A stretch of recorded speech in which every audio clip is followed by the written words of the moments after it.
Boa tarde, queridos ouvintes da Rádio O Imparcial.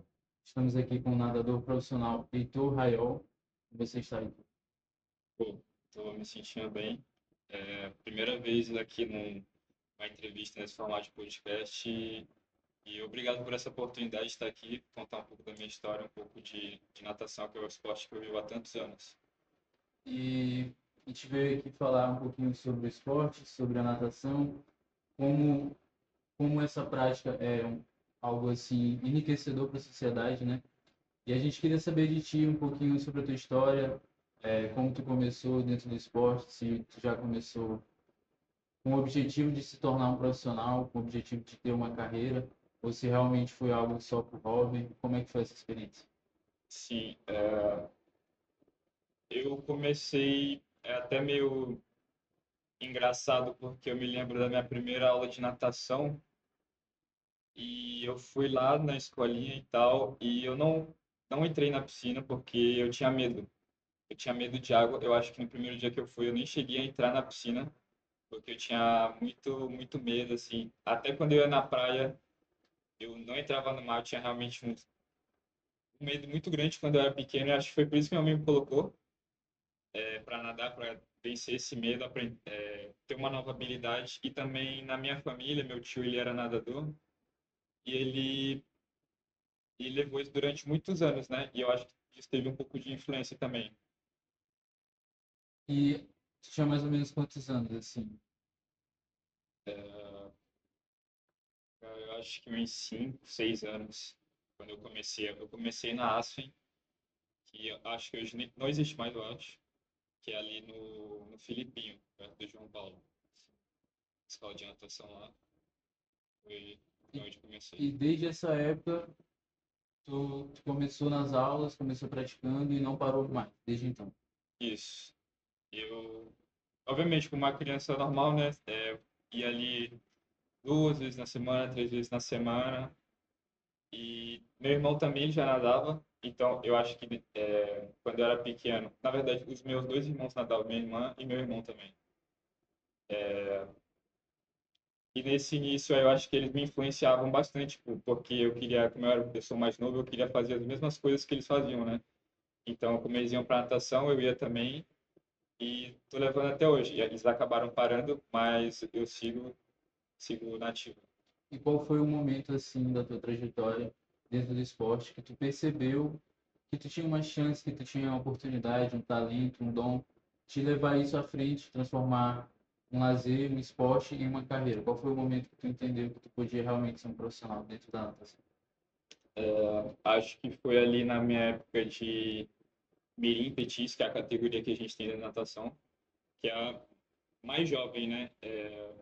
Quando você se torna Mirim, você começa a ter umas competições interestaduais, né? E eu ia para os Norte e Nordeste. E aí, nessas competições, sempre tinha um cara lá de outro estado, que eu me lembro que era da Bahia, que ele sempre me ganhava. Eu sempre ficava em segundo, ele sempre ficava em primeiro. E aí, isso foi despertando um negócio dentro de mim que eu queria treinar para ganhar desse cara, sabe? E eu acho que eu já tinha um dom natural, assim, um certo talento, né? Como posso chamar assim. Eu tinha uma facilidade para nadar. E acho que foi nesse momento, acho que eu tinha ali uns 12, 13 anos, mais ou menos. E antes disso, não teve nenhum momento que tu pensou em ser um atleta em outro esporte? Porque geralmente, assim, principalmente no Brasil, né, a gente entende que Sim, os meninos, especialmente os meninos, claro que as meninas também, mas a grande maioria dos garotos preferem, né, quando vão pensar em um esporte para ser profissional, eles geralmente optam pelo futebol. sim. Houve algum momento que tu pensou em fazer outro esporte? Ou realmente essa ideia de ser profissional veio só pela natação? Eu acho que eu nunca cheguei a praticar mesmo assim, minha mãe chegar a me matricular em outra atividade esportiva. Acho que desde o princípio foi natação, desde sempre. Eu gosto dos outros esportes, futebol, vôlei. Eu praticava esses esportes na escola, né, nas aulas de educação física, e eu achava super divertido. Mas eu sempre foquei mesmo na natação, 100%, e foi onde eu me destaquei, né? Eu gostava muito, até hoje eu gosto da natação, e é uma paixão para mim. Assim, como como um atleta no teu dia a dia, nos teus treinos, tu tem algum ritual, alguma prática, alguma alguma rotina assim mesmo que tu coloca e tu faz todos os dias, ou então ocasionalmente, né, algum ritual que te ajude a Sim. manter constância. É, ritual, as pessoas têm muito ritual para competição, né? Eu particularmente não tenho esse ritual nas competições, de tipo, fazer uma coisa específica toda vez que eu vou competir, mas eu acho que o esporte ele é muito tipo dias iguais sempre. Você tem que se manter constante ali o máximo de tempo que você conseguir, porque eu acredito que a natação, ela, não só a natação, como no geral a vida, o esporte, é muito sobre o processo, tá? Você tem que se concentrar em ser o melhor que você pode todos os dias, porque isso que vai te dar confiança para atingir aquele resultado. Fazendo aqui uma analogia simples. Meu objetivo é construir um carro, por exemplo. E, mas eu não posso me concentrar só no resultado final, sabe? Eu tenho que estar ali nas etapas de preparação. Ah, como é que eu vou construir esse carro? Preciso dessa peça, dessa peça, dessa peça. Porque dessa maneira eu vou conseguir construir um carro. Então acho que é muito isso. Eu tenho que me concentrar. Eu me concentro muito no meu dia a dia, na constância, para que eu possa atingir aquele resultado lá mais na frente. Óbvio que o resultado é importante, mas eu acho que o processo para chegar lá é tão importante quanto o resultado. E quais são os desafios os primeiros desafios que vêm na tua cabeça quando tu pensa em manter constância? Qual é realmente as dificuldades de manter constância nessa rotina de atleta? Na natação, assim, particularmente, eu acho que são os treinos. Eu acho que os treinos difíceis, eles fazem parte. Eles têm que ser mesmo estressantes, desgastantes, porque, tipo, aquilo que vai te preparar para a situação da prova. E fazer isso todo dia é muito cansativo, sabe? Você tá todo o tempo ali, treinos intensos, fortes, que, bom, tipo, eu tento sempre levar nos treinos meu corpo ao limite, porque é dessa maneira que eu vou conseguir melhorar e performar bem na competição. Não tem outro caminho dentro do esporte de alto rendimento. Você tem que se colocar naquela situação dia após dia, o máximo de tempo que você conseguir para desempenhar bem dentro do esporte. E assim, pensando no dia a dia, qual o melhor caminho assim para conseguir manter essa alta performance? Qual conselho que tu daria para essas pessoas que desejam ingressar ou que já estão dentro do esporte e que desejam alcançar esse nível? Qual é a dica assim, que tu tem pra dar? Acho que o principal é ter um objetivo, é ter um norte, assim, tipo, esse ano eu quero fazer tal coisa, eu quero ser campeão brasileiro, por exemplo. Acho que você tendo um objetivo claro, isso vai te dando, tipo, o direcionamento pro que fazer, sabe? Os treinos, porque assim você vai ter a motivação. Tipo, na natação eu tenho que, uma vida muito. Pô, na época da escola eu tinha que acordar 4:30 da manhã, porque eu treinava 5 horas, eu tinha que treinar antes do treino, antes da escola, e porque tipo, fazia parte do programa de treinamento, sabe? Você tem que fazer os dois treinos para conseguir ter uma evolução, sabe? E eu acho que você tendo esse objetivo claro já, eu quero chegar em tal ponto, isso já te dá uma motivação para seguir, sabe? E falando assim agora sobre competições, depois disso eu estiver errado, Sim, você já competiu no exterior, no Peru, certo? sim, sim, Na Itália, sim, um país da América do Sul e um país da Europa. sim. Além de todas as competições que tu já fez aqui no Brasil. Nesse, nessa perspectiva mundial, internacional, tu diria que existe uma diferença nas competições lá da Europa, lá do exterior, e aqui as competições da América do Sul, da América Latina? Sim, na Copa Pacífico foi minha primeira experiência internacional. Eu não lembro com quantos anos eu fui, Acho que eu tinha uns 16 quando eu fui lá pro Equador na minha primeira competição fora. Eu não cheguei a ganhar medalha, mas aquilo foi uma experiência muito boa, tipo, conhecer outros países através do esporte, competir com pessoas de outras nacionalidades. No final da competição tem uma troca ali de contato, você conversa com as pessoas querem trocar, tipo, eu tenho a camisa da seleção do Brasil, elas querem essa camisa, sabe? Elas dão para ti algo do país deles e tu dá em troca um do teu país, sabe? É bem legal isso.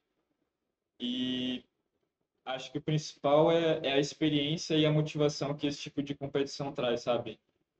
É um enriquecimento cultural muito grande e isso te dá um ânimo a mais, sabe? Para continuar. Caramba, eu trabalhei tanto e cheguei até aqui, estou na seleção brasileira e acho que eu posso ir além disso, sabe?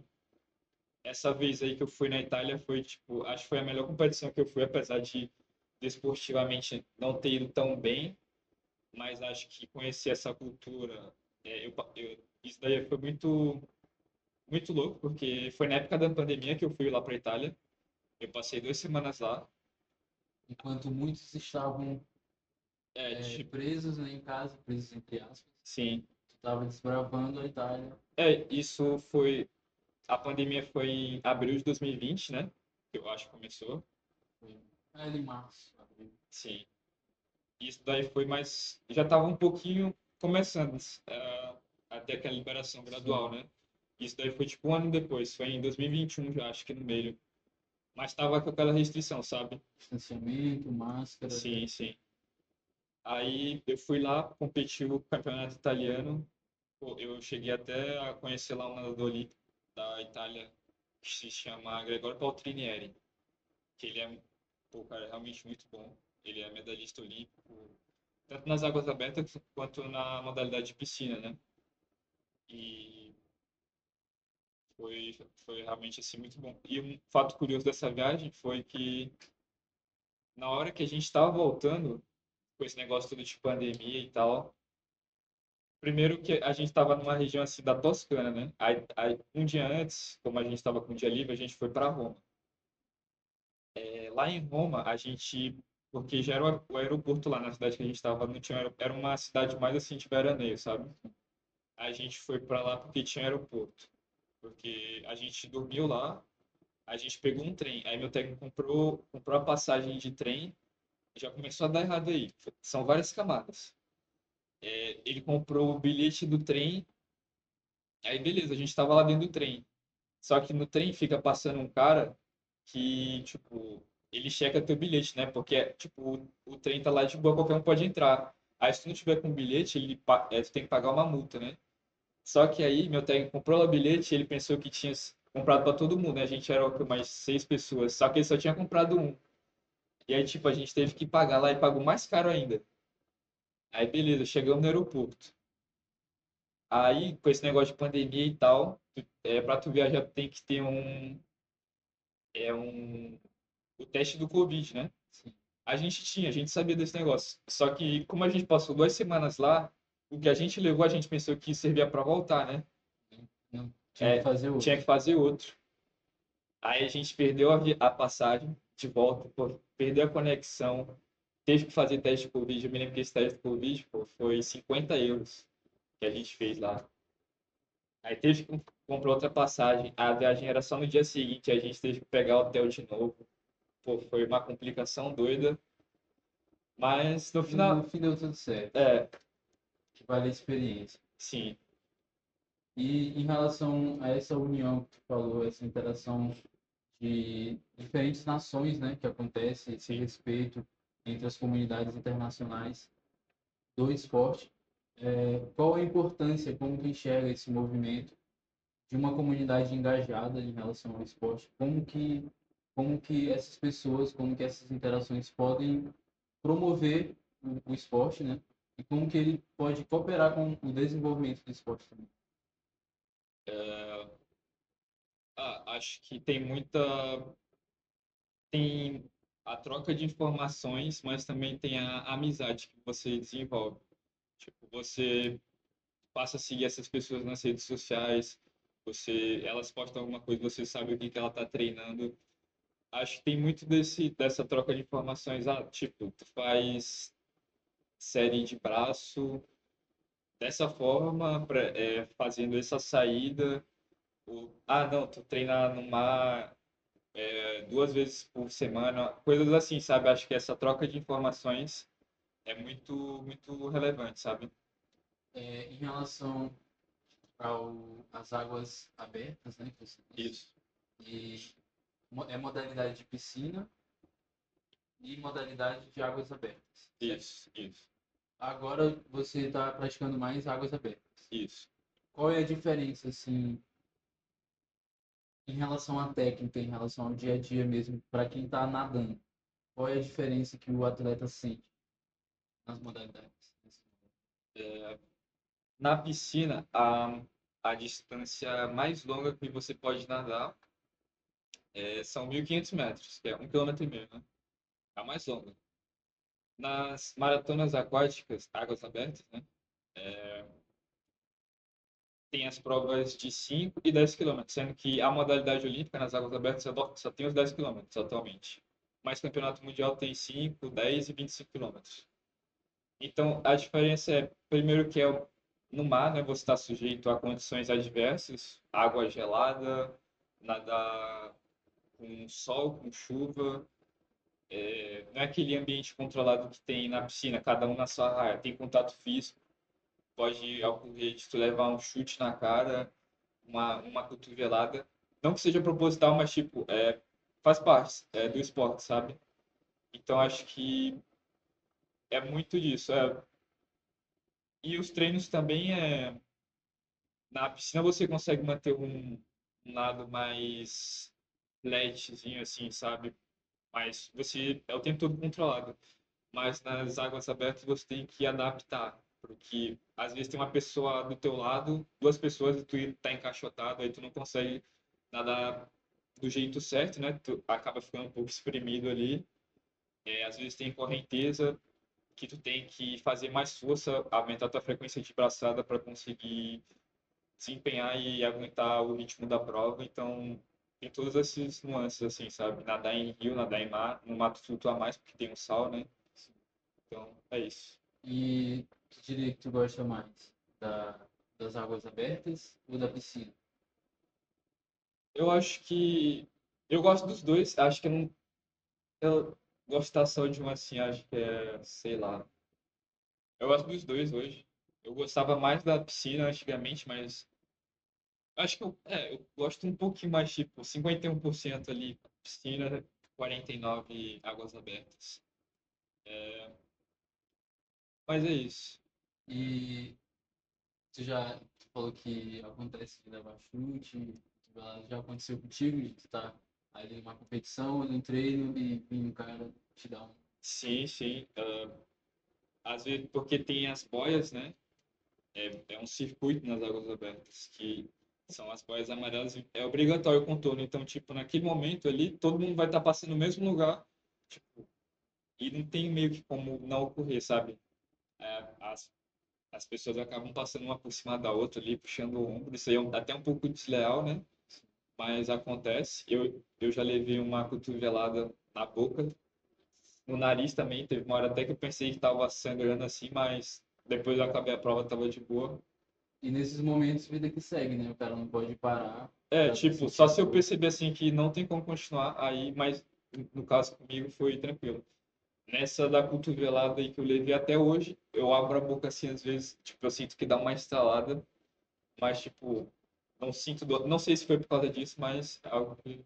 Houve algum momento, assim, numa competição mesmo oficial, que aconteceu algo do tipo, ou alguma complicação antes de entrar na água, alguma situação diferente que, de certa forma, pôde te atrapalhar? Ah, sim. Acho que o principal que aconteceu comigo foi, acho que ano retrasado, eu antes da prova. Não, agora parando para pensar que já aconteceram algumas vezes. Assim, teve vezes que eu viajei para competição, aí eu fiquei doente, tipo, com febre e tal, e aí, tipo, era seletiva, mas E mesmo assim eu nadei sempre porque, cara, você treina para aquilo e tipo, é só um dia, tipo, eu vou dar o meu máximo ali, se não conseguir, ok, né? Mas tem que ter a mentalidade que você está ali para competir, independente da situação. Eu acabei ficando doente, acho que 2 dias antes, e mesmo assim fui competir. Teve uma vez também que eu passei mal do estômago, que tava com vontade de ir ao banheiro muitas vezes, né? Então, mesmo assim, tem que ir lá e dar o melhor, que é naquele dia e tem que estar pronto. Mentalmente, tem que estar, sabe que essas coisas podem acontecer, então, Em relação a oportunidades e acessibilidade da natação aqui em São Luís, no Maranhão, com o Brasil, um, um aspecto com o Brasil todo também. Tu acredita que o esporte é uma prática acessível às pessoas? a natação, Sim. eu acho que, comparado com outros esportes, eu acho que é um esporte meio elitista, porque, cara, por exemplo, a sunga, eu que treino todo dia, eu compro a sunga uns R$ 110. Pô, é algo que nem todas as pessoas têm condição de comprar, sabe? E como eu treino todo dia, essa sunga é uma sunga boa, assim, sabe? Ela dura, assim, uns 8, 10 meses. Eu, tipo, treino todos os dias com ela, porque tem o desgaste do cloro, sol. Se você for comprar uma sunga ali mais barata, se uma pessoa que treina todo dia, sei lá, vai durar 1 mês, 2 meses. Então, acho que muito desse. A mensalidade também na escola de natação, né? Acho que não é qualquer pessoa que pode pagar. Material, touca, óculos. Óculos, cara, tá bem caro. De R$ 300 a R$ 500, R$ 600. Sem falar nos trajes que a gente usa, né? Traje tecnológico, que é para competir. Tipo, se você vai competir meio que é obrigatório você ter um desse, é o traje que te ajuda a flutuar mais, né? Ficar mais em cima d'água, você consegue nadar bem melhor, é realmente algo que faz a diferença. Tanto que eles até enfraqueceram os trajes, né? Eles baniram os trajes na piscina. Antes era um traje completo que você usava, do tornozelo até aqui, era tipo um macacão, porque ajudava muito. Hoje é só bermudinha, né? Que vocês veem. Mas na maratona é o traje completo. Esse traje é R$ 2.500, R$ 2.600. É bem caro, assim. E em relação a essa realidade pouco acessível, a gente vê que os atletas, os profissionais, eles estão condicionados a receberem apoio, né? Tipo, Sim, esses apoios eles incentivam, promovem o esporte, ajudam a comunidade a não só sobreviver, mas também viver do esporte. E eu queria perguntar para ti, hoje tu consegue viver assim da natação? Não você especificamente, mas tu acredita que os nadadores de São Luís conseguem viver exclusivamente de natação? acho que não, não.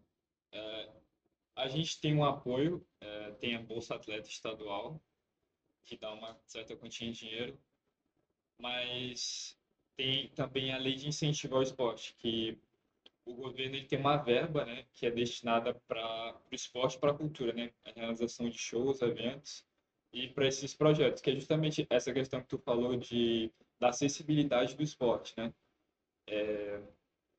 Essa lei de incentivo, ela monta projetos sociais, sabe? Esse projeto aqui que eu participo, que é da Equatorial e do Governo do Maranhão, lá onde eu nado, eles têm, a gente dá de maneira gratuita, né, escolinha de natação para as crianças carentes e aula de hidroginástica para as pessoas ali mais idosas, sabe? Que para praticar um esporte.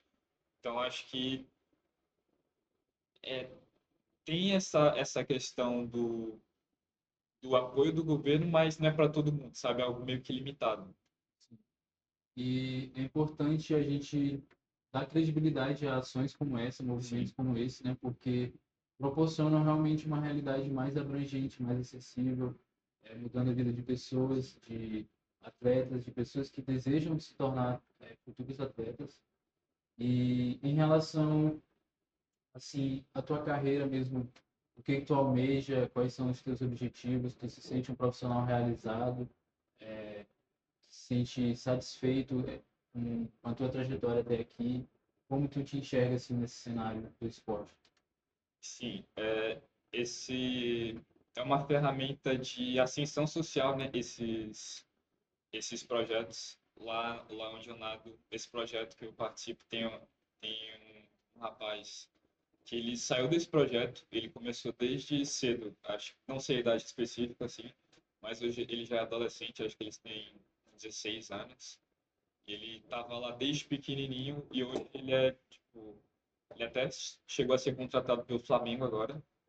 Ele saiu desse projeto, já foi para a seleção brasileira várias vezes, já foi campeão brasileiro, já participou do campeonato mundial. Então é algo que realmente pode dar bons frutos para formar atletas e também é, dar uma oportunidade para as pessoas de praticarem esse esporte.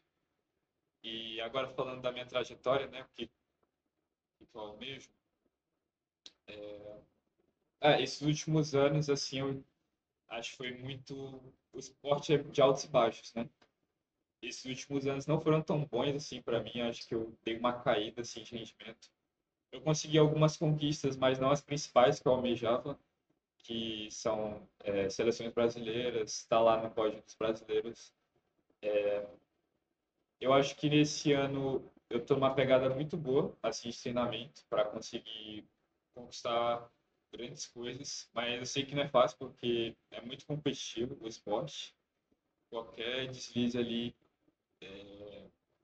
você pode ficar de fora, sabe? E eu acho que eu tenho a intenção esse ano de chegar nas seleções brasileiras, sabe? Daqui a um mês, mais ou menos, vai ter uma seletiva e eu espero que eu performe bem para estar na seleção.